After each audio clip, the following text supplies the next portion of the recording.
Hi, my name is Kevin, and this is the Bible Artist Podcast. And today we're going to be discussing The Promised Land, which is an office style comedy or mockumentary that follows Moses and his family out of slavery in Egypt towards the Promised Land. And season one is starting to be released on October 1st and will be released over the course of the next few weeks. 6 episodes in season one, and we've had a chance to watch all 6 episodes. The first episode is the pilot that came out over a year ago, and I really enjoyed the pilot. You can check out my review. I'll also be doing a review of season one as well, and we'll be discussing here kind of some of our thoughts on the show, and we'll be discussing it in terms of kind of it as a biblical adaptation that's dealing with the biblical text. We'll talk about it as a comedy, with laughter and, how funny it is. And we'll also just be talking about it as a story and the characters and things like that. I'm joined, as always, by my co-host Victor. And yeah, before we get into the details, do you want to just kind of maybe give us when you first heard of the Promised Land and what it was, kind of what was your initial impression or reaction? Well, my initial impression was dread, or reaction was dread, because Yep. it's very hard to do funny Christian stuff or funny Yep. Bible based stuff. I've seen very little of it that I personally find funny. I have a more snobby sort of taste, I think. Hmm. But at the same time, I've kind of also become very disillusioned just with comedy in general on TV. I think Parks and Recreation was like the last show that I Mm, watched at regularity, and it's just kind of anything I've tried to watch since then, I've just felt like, "Oh, I've seen it all. I'm just kinda tired of it." So I yeah. figured this had, like, 2 strikes going against it before even going into the show. Yeah. Yeah. But, I come from a very similar place. Yeah. Both kind of being suspicious of kind of low tier Christian shows and stuff like that.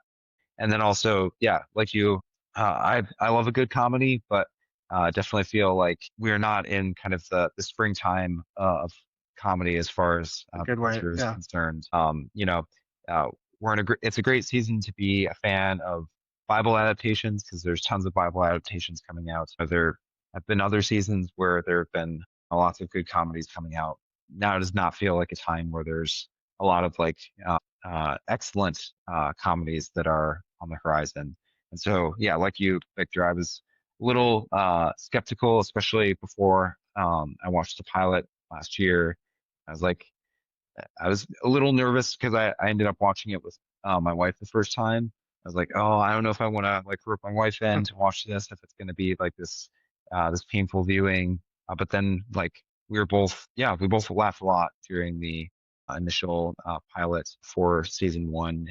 And not only was I like laughing a lot, but I also thought that the pilot for season one does a really great job of actually adapting the biblical story that it is based on. Like, I was really impressed by the way that they were able to, like, those things didn't feel like they were like at tension.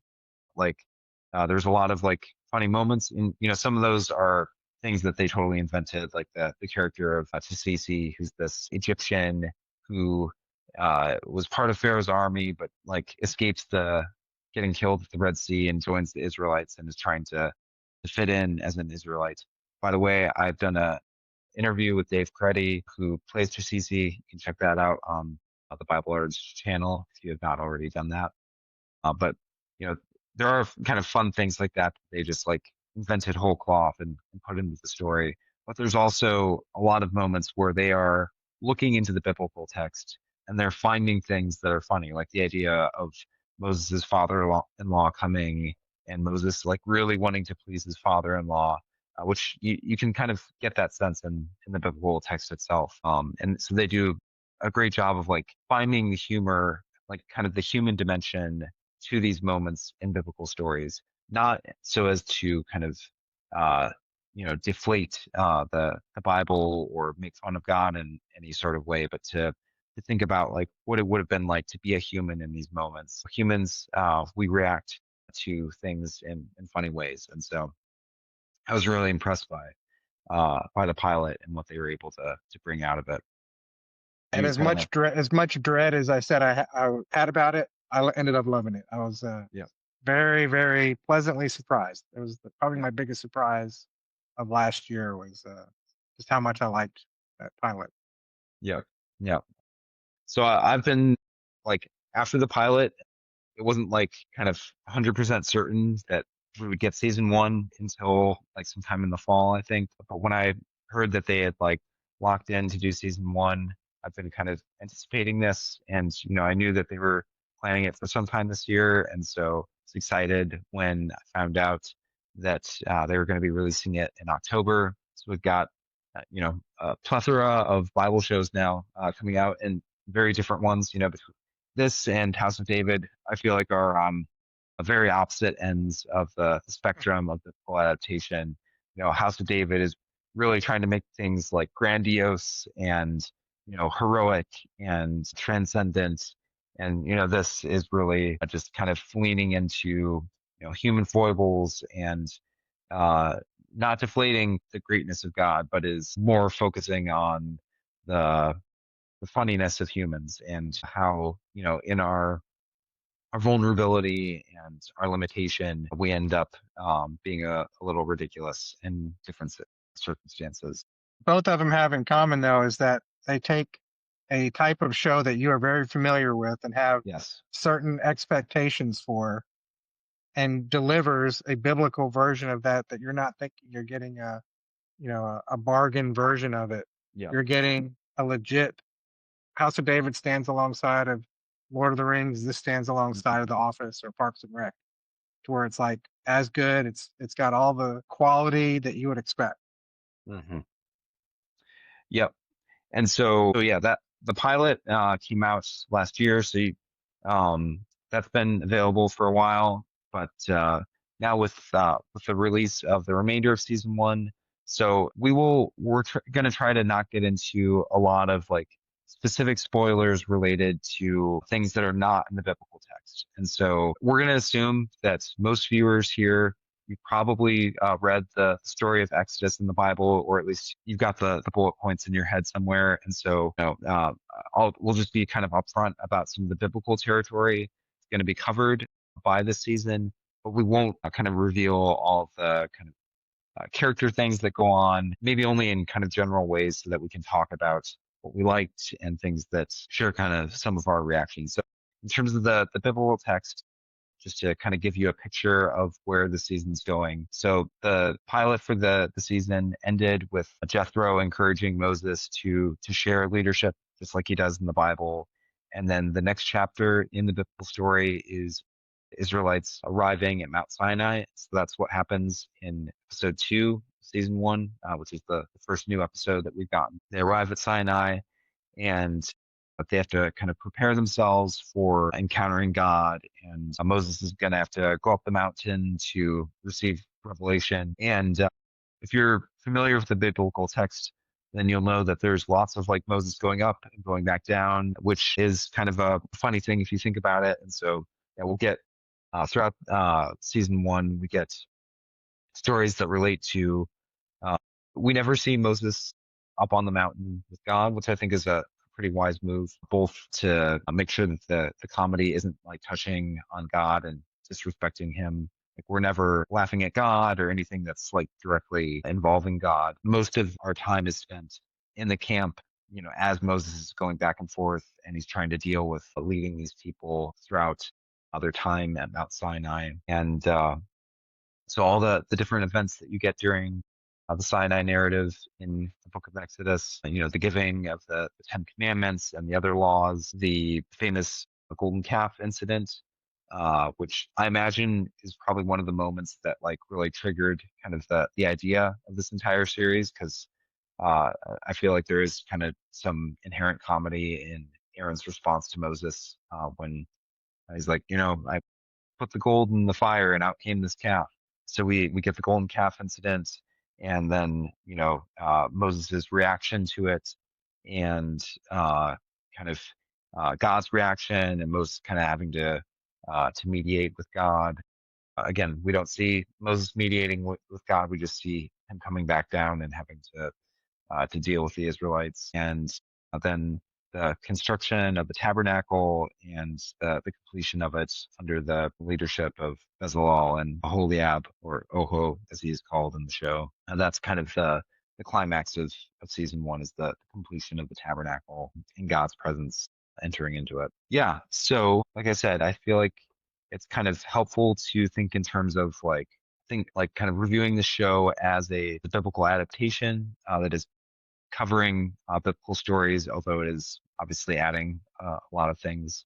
And then also as comedic story that's trying to make us laugh, and then also as just a story by itself. So, yeah, I guess at that kind of biblical layer, Victor, do you have any thoughts on, yeah, how season one does kind of Uh, exploring kind of, I spent the entire season just amazed at how wonderfully they walked that line between being respectful and accurate to the biblical text, yet finding humorous things in there, especially Mhm. stuff that I wouldn't have thought that there was humor to be mined out of places. And I just was constantly like, well, that was clever. I mean, Yep, I just had to like give it like little applause, like that was pretty funny. That was good. I'd never seen that before. And it's kind of hard at this point to really see something you hadn't seen before in any way. And I'm like, well, that was clever.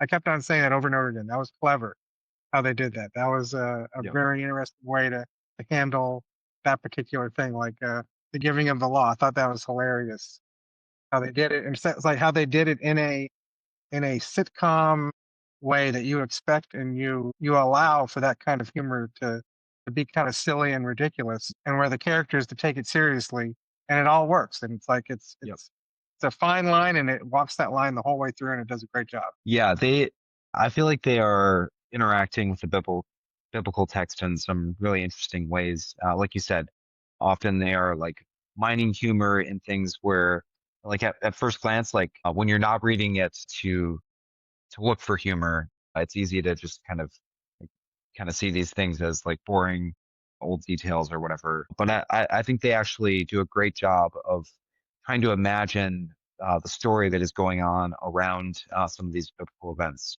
trying to understand, what it would have been like to have this camp around Mount Sinai and doing all these preparations for encountering the Lord there, and Moses, trying to transition from being the sole leader to empowering these other leaders, and what would have been like to for Moses and his relationship with Aaron after the whole golden calf incident and all the dynamics that must have gone into that. So I feel like just as like a biblical adaptation, before I even kind of get into the laughter of it, I think they are doing a really great job of taking the biblical text seriously, not like seriously in terms of like everything having to be serious, but seriously in terms of like, being close readers of the biblical text and looking for, story opportunities, like characters that would be interesting, or kind of dynamics that make for good like individual episodes and things like that. So I really give them props for dealing with the biblical text in a responsible way. So like if you're, watching this and you're wondering like, is this show, when you hear mockumentary, you might think like, oh, the show is going to be mocking God or mocking the biblical text. And I never feel like the show is ever like mocking the biblical Ever. text. It's It's, respectful the entire way through. yeah. And it's also like there are moments where it is like more somber, where the biblical text is somber. So, when the Israelites, when they make the golden calf, like that is a very serious moment in the biblical text. And this is, even though this is a comedy, it's not the type of comedy where everything is all like laughy the entire time. So, Moses gets mad at points, and he like really conveys the seriousness of sin. Sin is not kind of just downplayed as something that's laughable, but the holiness of God, the kind of feelings of guilt that come with that. Those are all kind of faithfully conveyed from the biblical text. Watching the show, I feel like it's actually providing some pretty good commentary on Scripture itself, and will drive people to be engaging with it in a helpful way. This is not just like like Monty Python, just Right. trying purely to go for laughs at the expense of scripture. But it Uh, finds funny stuff along the way, even with the golden calf. yep, It's like I like this with the golden calf. It's kind of like we kind of jump past it and then double back to it, which I thought was like a very good way of like starting with showing like the aftermath a little bit, where yep, you see that there were some consequences, but not that it was going to be so dark as to be as intense as like the Ten Commandments movie yep, or something like that, to where it's just where you feel like, how is God sparing any of these people? You don't get that sense yep, of disaster yep, happening, but you still get the yeah, sense of consequences and taking it seriously. yes, yeah. So yeah, like that kind of leads us into, yeah, just like thinking about this show as a comedy. Like you said, like I feel like there are lots of points where uh like I feel like pastors and like I could see like biblical scholars really enjoying this show, even though I'm sure there's all kinds of quibbles. Having said that, it's a really interesting biblical adaptation.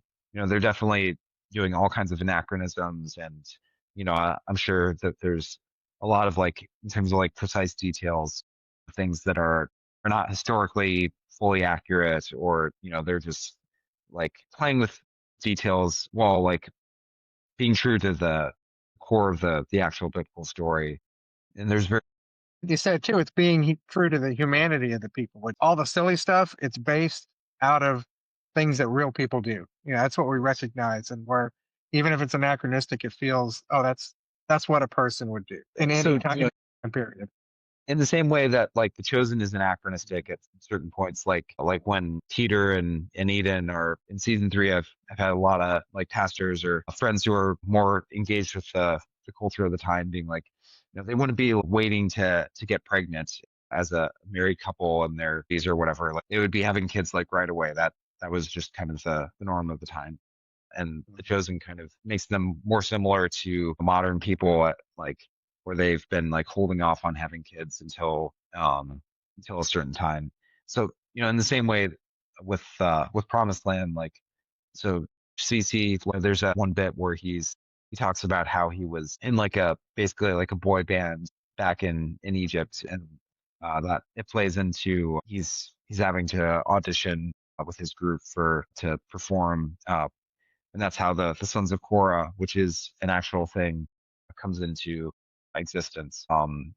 And yeah, so like there's things like that where it's like obviously there was not probably boy bands in the way that we think of them back in the ancient Near East. Probably most viewers are going to have the intelligence to be able to tell. Like, obviously, this is definitely like anachronism that they are doing to kind of heighten the humor of this situation. But they're introducing it in order to help us relate to these characters and be like, oh, okay, I get that kind of thing, and give us a certain vibe or Yeah. certain like There was going to be a celebration. You would have to find some way of yes, picking who the people are. Auditions are not out of the realm. It's just the way they do it is funny. So it's like this. Everything in there doesn't feel like it's completely anachronistic. yeah, It's yeah, just twisted enough to where you can still accept it and not, your brain doesn't kind of go into having to go into gymnastics to justify it. yeah. So in terms of like kind of the comedic element of it and the humor of it, I'm curious like which like either characters or kind of like parts of the show did you tend to enjoy the most?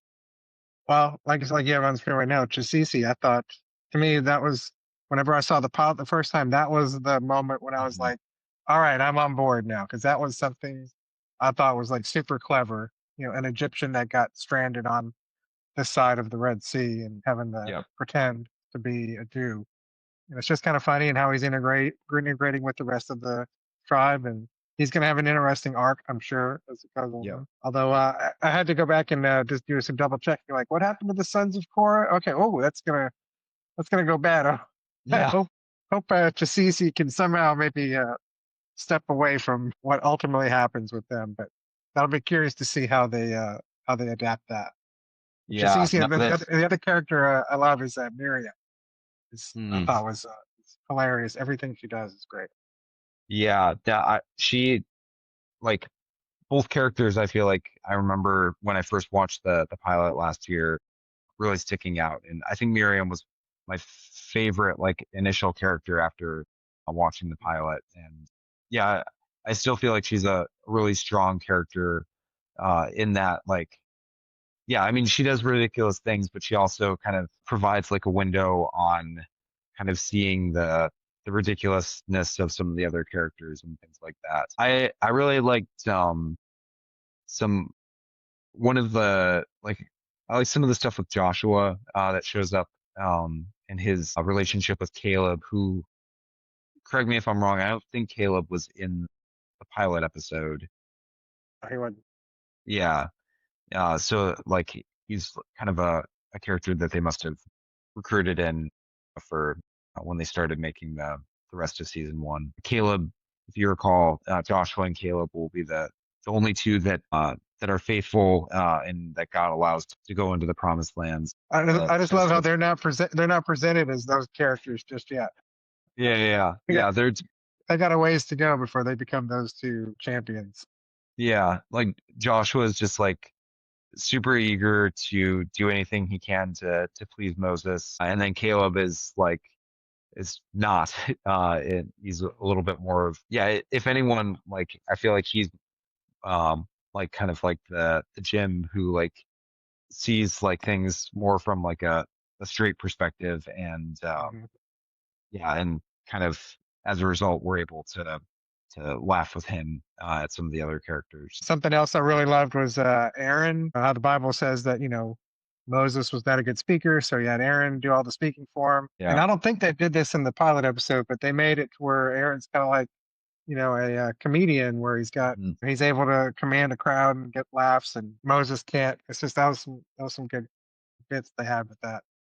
Yeah, yeah, I agree. Yeah, and I with the Sons of Korah, like I totally didn't peg it like I didn't put together what they were doing, like that they were setting up the Sons of Korah until like the I mean part of it is because we've watched like all the different episodes like in like a chunk, so I haven't had as much time to like kind of sit and think about them, but I didn't put them together until maybe episode six or maybe episode five. So uh, in I think it's episode two, Moses is assigning people to be leaders of tens and these, which this is like a biblical thing where when it's talking about Moses creating leaders, it mentions like these different sizes of the units that the leaders are in charge of. I feel like that was one of the better like mining biblical Mhm. things for humor when it was like Korah is thinking he's going to be in charge of a thousand and instead he's assigned a group of 10 and just thinking like oh like why would someone only get put in charge of 10 people like what so they do I feel like that was like a pretty funny bit that they threw out of the biblical like content and mapped onto a character. um yeah, I don't know anything else in terms of just the humor of it that sticks out to you. Like I said, I loved whenever they were revealing the law to the people. That Yep. whole I won't spoil that, but it's that had me laughing out loud how they Hmm. presented that. That was pretty good. Yep. Like I said, just over and over again, the mining of the text, and then finding something really funny that's not just a little funny bit, but that Yep. leads to some the whatever the profound message of that particular episode, or that it leads to something important. Like Hmm. almost like a Veggie Tales level of powerful meaning behind it.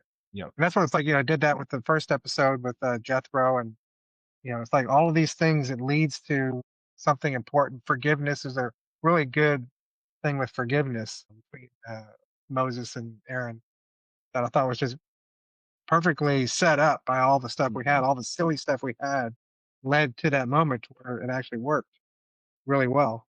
And just and really all the stuff with Moses. I mean, it's like that was the character I was most worried about, because kind of like the Michael Scott character is the kind of the character I usually like the least out of these kind of shows. The one that's Hmm. the boss that's kind of a Yeah. jerk, or kind of an idiot sometimes. But it's like Moses is he's like a he's a guy that's taking his job seriously, maybe in a little over his head, trying to figure out what's going on. And that's not inaccurate to how the Bible portrayed a lot of the stuff he did. When you look at it, it's all right there, which was kind of, again, I keep on coming back to how cleverly the show takes these elements and actually turns it into a legitimate sitcom format that we've come Yep. to expect on this kind of show. In terms of the season as a whole, the first I feel like the first few episodes I think are the funniest ones. Like when we hit the golden calf incident, like that's a pretty like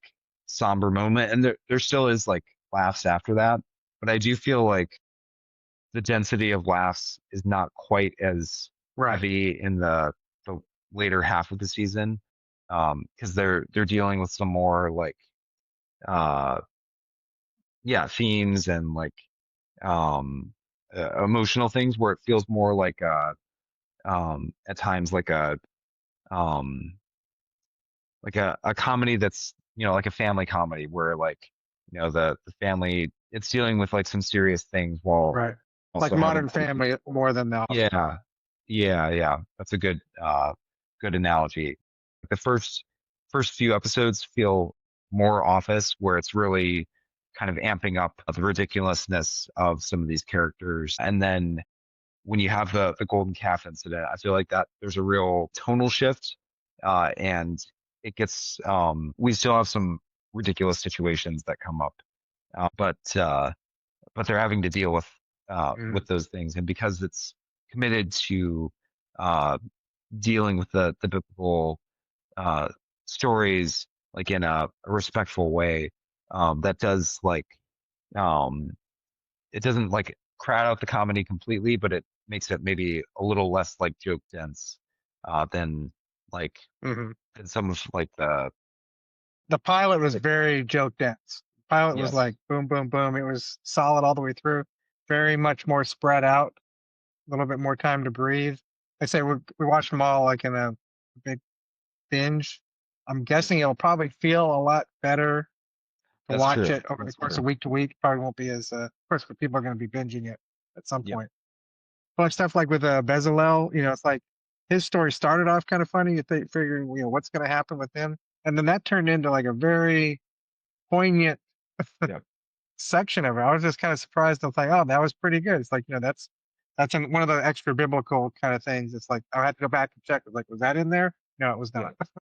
But it was like, Yeah. but it could be. It makes sense. I mean, it's like Yeah. it's fits. It doesn't contradict The only anything. so many And people who worked in gold and yeah, yeah, so it's like it was that was very well done and it was the least funny resolution of any of these things, yeah, but it was like that was a very powerful moment that was brought about from silly stuff that led up to yeah, this over the course of two or three yeah. So episodes. I mention it not so much as a criticism, but more just kind of like to contextualize for people that there are kind of like shifts in terms of the tonal register where, which is appropriate, given what the show is trying to do. So it's not just trying to be, The Office and yeah, and making you like just laugh the entire time. I mean, Office has some kind of emotional moments, but they're not quite as poignant most of the time as the show sometimes gets. Yeah, I imagine also like um it's probably also just like harder to without like a large staff of like writers to just like fill up like joke density for like the entire season comparatively, but which is not to say that they did a bad job, but just that like yeah, like I'm sure that like as the show grows, that'll also kind of be something that's able to continue to grow. I noticed Yeah. the just the cinematography and everything was step up from the pilot too. Yes. Everything looked a That little crisper, a little nicer, a little yeah. richer. Details were a little bit more Yeah. sumptuous. Yeah. So Now, then that sorry, go ahead. no, no, Go go ahead. ahead. No, no, I'll follow up. Okay.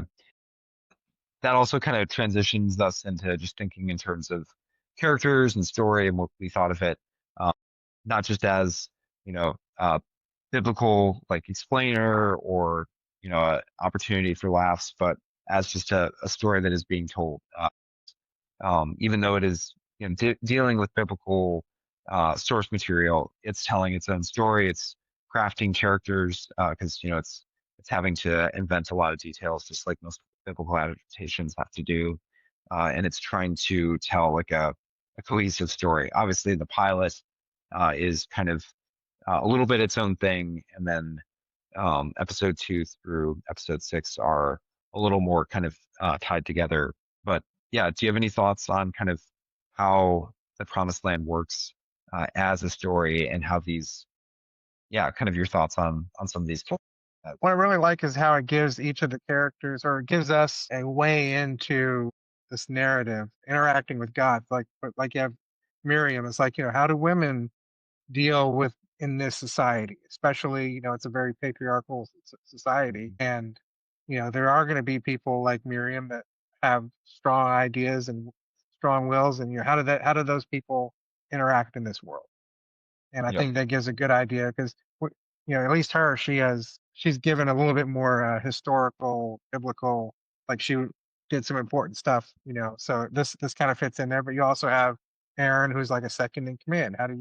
How is a person that's a second in command, younger, or I guess he was the older brother, but the lesser brother have to deal with stuff? How does this kind of person who's like a cousin who wants to feel like he's involved in the stuff? I mean, you have a lot of different ways in to how to interact with God, and how each of us can see ourselves in at least one of these characters or one of the situations that they're in, to Mhm. try to figure out. And it gives each one of those a respectful kind of way of dealing with God. God always comes across as being great and worthy of respect.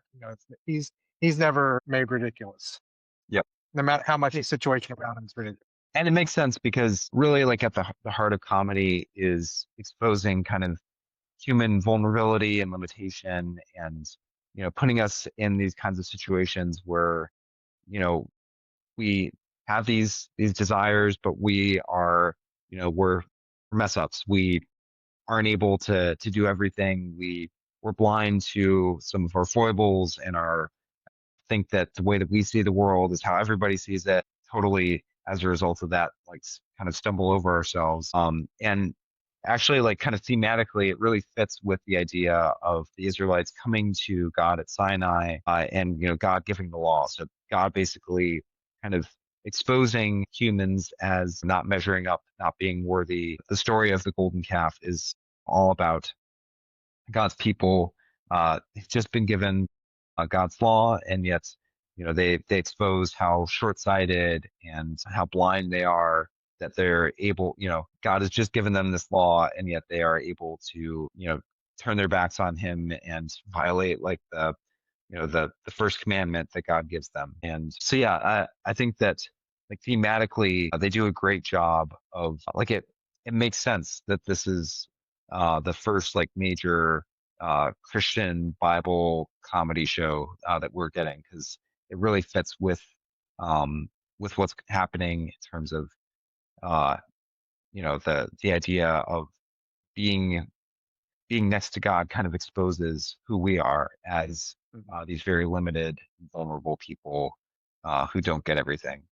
Yeah, and I like it how you put it. Like these different characters kind of give us different windows into that experience, and yeah, they there's some really great arcs in terms of Miriam and um, what it must be like for her. And yeah, I feel like Moses and Aaron, the complexities of being Moses's second-hand man, and Moses, on the other hand, needing to rely on Aaron.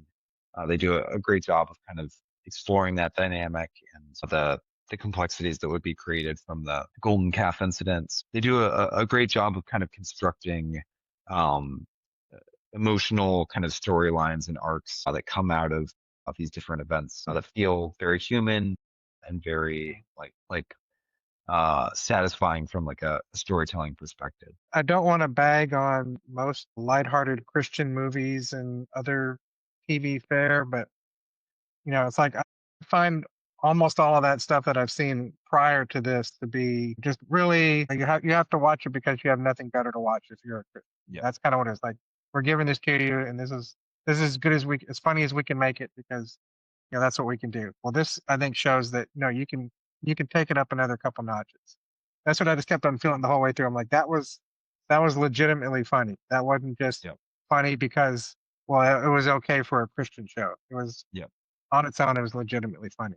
And it was all the way through. I kept on or clever. I didn't laugh out loud a whole lot, but I was smiling the whole way through. Yeah, I feel like that's a good way to describe that, especially like I said, during kind of the second half of the season where it Mhm, becomes less joke dense and more like poignant, but still has like these real clever moments of like, especially if you like, I feel like I feel like you could watch the show not as a Christian and still just kind of enjoy it. And it's not so, I mean, God plays into it. Like they're not like downplaying God or anything. But I could potentially see someone who's not a Christian enjoying this just as like a human show, about mhm, people in this crazy situation. And it's not so preachy. Like it's preachy in like in human ways about like human relationships and things that even non-Christians could potentially relate to. But at the same time, like if you know the biblical text, I feel like that really is part of what makes the show a lot more funny because a lot of what like a lot of some of the biggest humor moments are if you know kind of little things that the show is doing that either like are playing on the biblical text or like hinting at something that's coming down the road. So we brought up like the sons of Korah. So if you know what's going to go on with them, that kind of adds a whole dimension mhm.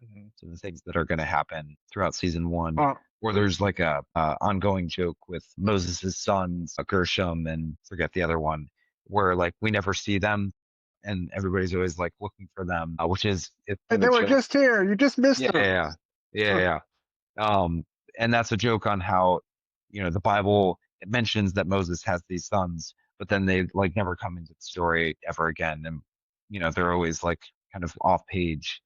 And so there's little like funny things like that where if you're kind of a thoughtful biblical reader as you're going through, uh, yeah, you're going to be like noticing these fun little things. Sorry, I kind of got off on tangent No, there. actually, what you were getting, that was exactly what I was gonna go with. Was like, and that example too of Moses' sons. It's like, that's the perfect inside joke. It's like it's funny even if you don't know. It's like, oh, they're just here. But if you know that it's like, oh, you just missed them in the Bible too. They're never on the page Yep.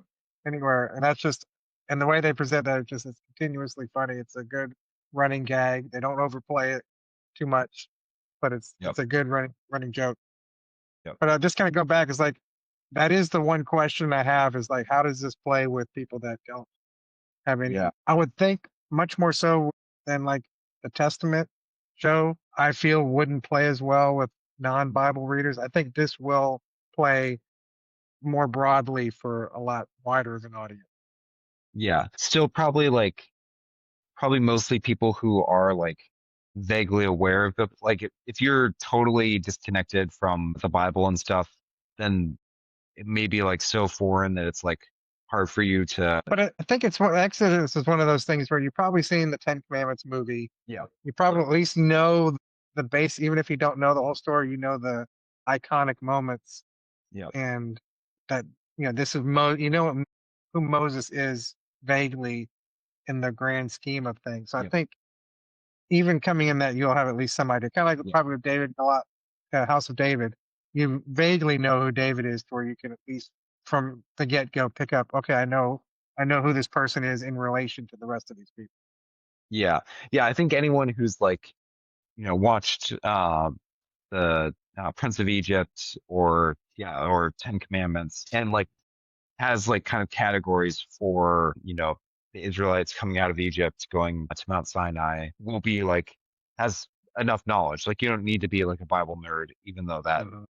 if you are a Bible nerd, it adds like a additional dimension to being able to enjoy some of the inside jokes and stuff. But yeah, it also like the story I even feel like, even though, it involves God at some level, especially towards the end, like I feel like a non-Christian, or even a non-Jew could, uh, enjoy some of the the general truths that it brings up about kind of you know, forgiveness, and it's mostly talking about forgiveness in terms of from on a human dimension, or kind of feeling unworthy, needing to share burdens and leadership with other people.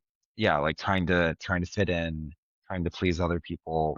These are all like very kind of human themes that I think most people can relate to, and it deals with these themes in a way that like doesn't feel like Christian preachy, like in terms of like we're just trying to like convert you into the theologically correct way of framing these things. I mean, it does, it is preaching messages each episode in a sense. Like, there's a conclusion where often someone learns a lesson, but it's the types of lessons that people are learning are kind of more general, kind of like human lessons that most people can probably relate to and see the applicability of, I guess.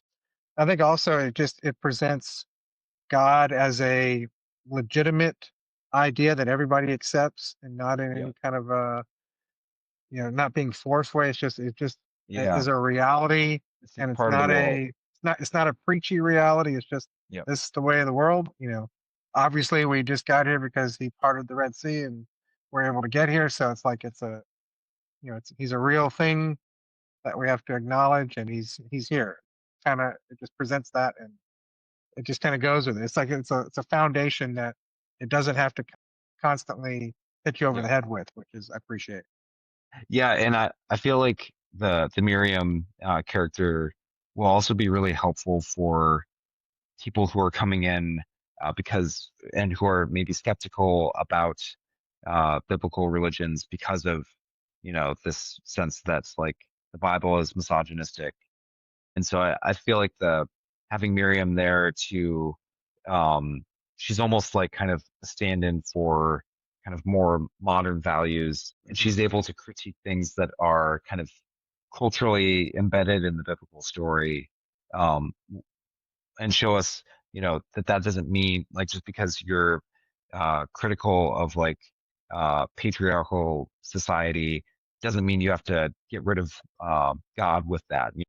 She still loves God. Like that never comes into question, even as she is chafing up against men being, treating women as property. Yeah. So I don't know. I feel like they use her in an interesting way to explore some of those types of themes that might be interesting to someone who has read the Bible but feels a little bit of discomfort because of the ways that, where, the Bible takes place in a certain time, and um, some of the cultural forms of that time are uncomfortable for modern people, um, and especially Christians on the side of Jesus also having kind of progressive revelation relative to that.